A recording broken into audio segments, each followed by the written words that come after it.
It's a delight to be here with you today, and it's a particular delight not to have to follow Tom Woods.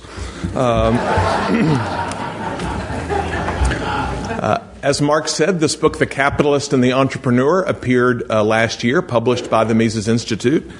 Entrepreneurship is becoming an increasingly important phenomenon as recognized by popular media, academic institutions, think tanks, politicians, and so on. The number of programs, courses, journals, books, and so on devoted to the entrepreneur have increased dramatically. The number has increased dramatically in the last few years. However, the mainstream literature, mainstream economics in particular, has a very uneasy relationship with entrepreneurs and with entrepreneurship, and really doesn't quite know how to handle this particular phenomenon. In some sense, this might surprise you if you remember that the first important systematic treatise on economics, the essay published, originally written in the 1730s, published in 1755 by the proto-Austrian economist Richard Cantillon, gives a very central role to the entrepreneur in the organization and direction of economic activity.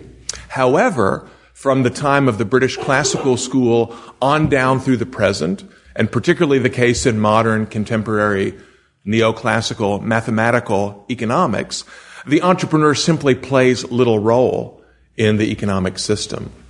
Now, how have mainstream economists and scholars in business administration attempted to deal with the surge of interest in the entrepreneur?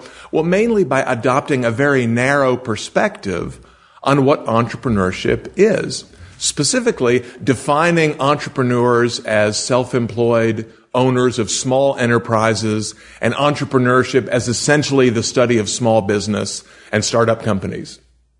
Now, while self-employed individuals running small enterprises, starting new small enterprises is undoubtedly extremely important, that is a much narrower concept of the entrepreneur than one finds in Cantillon or in the contemporary Austrian school. In fact, Mises says the following in Human Action: "It is impossible to eliminate the entrepreneur from the picture of the market economy.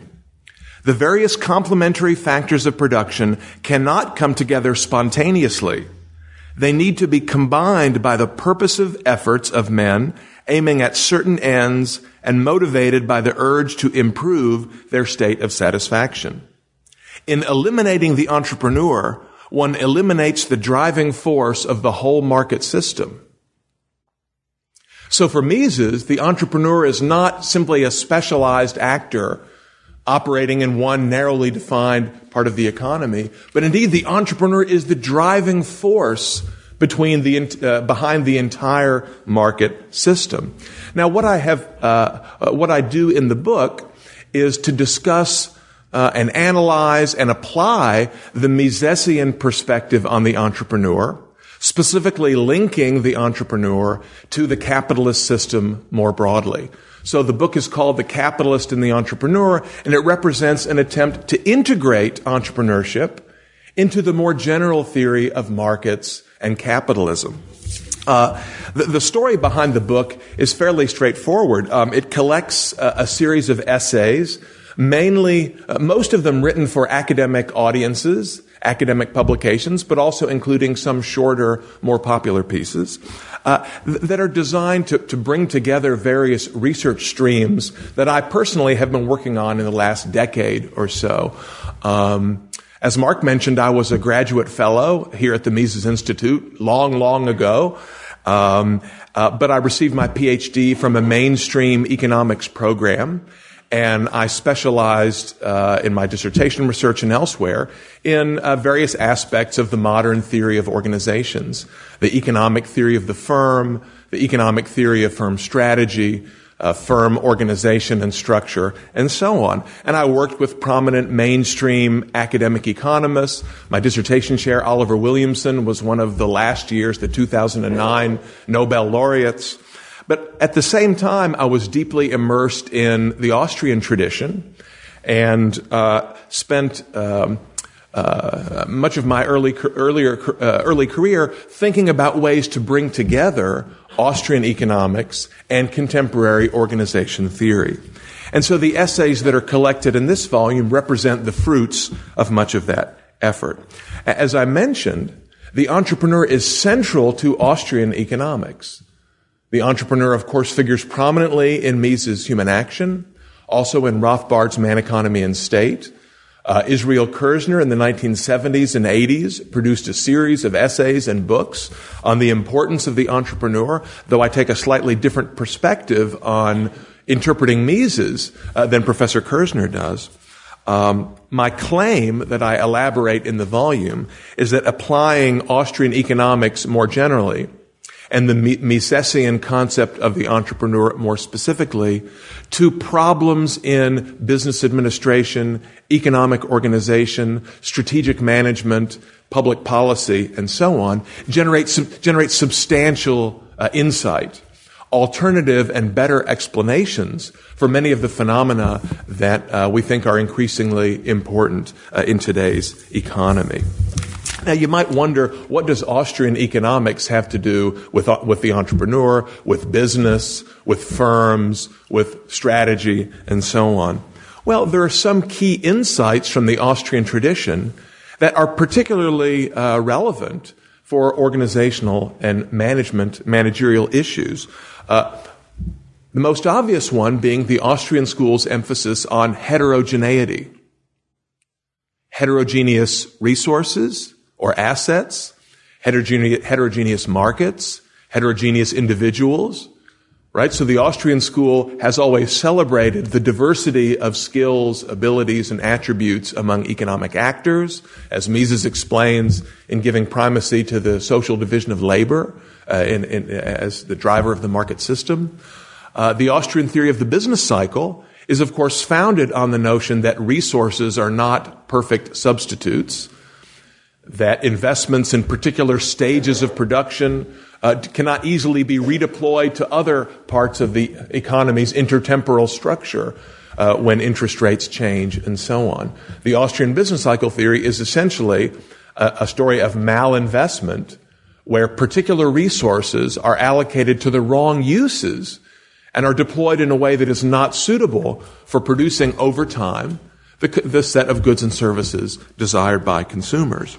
So Austrian business cycle theory is essentially a theory of resource heterogeneity, which of course stands in stark contrast to the mainstream Keynesian approaches and neo-Keynesian and post-Keynesian and new Keynesian approaches that dominate mainstream economics, in which capital is regarded as sort of a homogeneous blob or shmoo, as Robert Solow famously characterized it, borrowing from the Little Abner cartoon of the shmoo.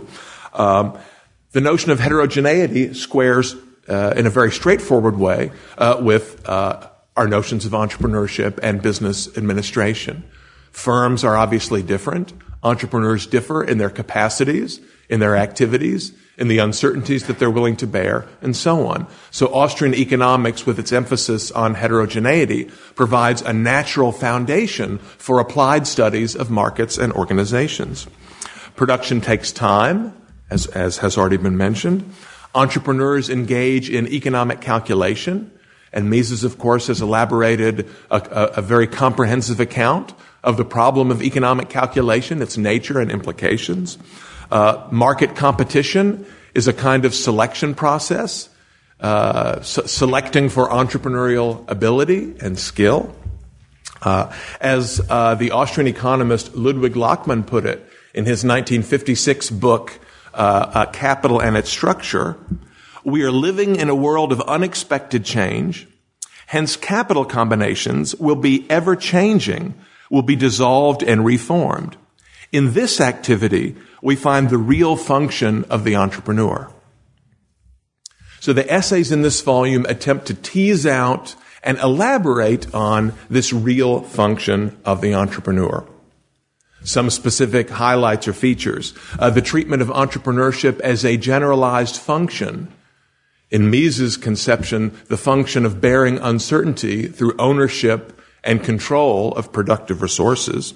Not treating entrepreneurship just as a job category or as a specific type of firm or of one kind of marketing plan or whatever. Mises' concept of the entrepreneur as a judgmental decision maker under conditions of uncertainty implies that the entrepreneur is a resource owner, suggesting a close link between capitalism and entrepreneurship.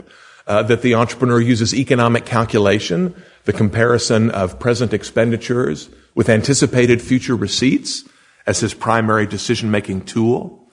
And this perspective also places an emphasis on capital markets, not only markets for tangible assets, but of course markets for financial capital as well, as being sort of the primary driver of economic prosperity.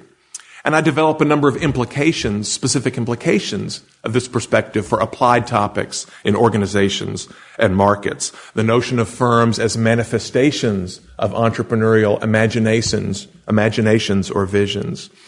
The idea that organizational design can be explained in terms of organizing or delegating particular decision rights within organizations. How the entrepreneur delegates particular forms of judgment to other individuals working as part of the entrepreneurial team. Also that firms frequently change their structure, their organization, their scope, their scale, and so on in response to changes in the environment and as a manifestation of a kind of experimental process in which entrepreneurs are trying to find the appropriate combinations of resources as described by Lachman. So I'd be happy to answer any questions that you have about the book and look forward to talking to you later this week. Thank you.